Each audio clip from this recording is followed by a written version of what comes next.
Hi, welcome to Hard Reset Info. In front of me Epson XP6100, and now I'm gonna show you how to set up the paper source.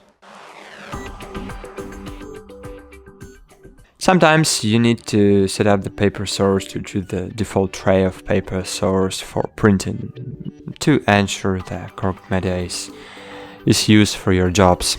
So find settings firstly. Then scroll down, find your printer settings, click OK, and here we have paper source setting.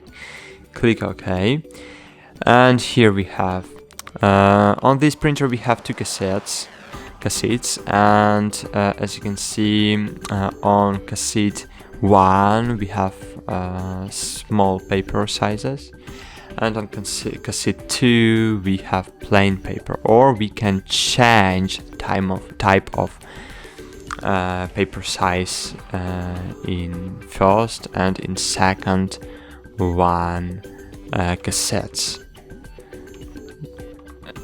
But of course I can't use A4 on cassette number 1, as you can see, but I can use it to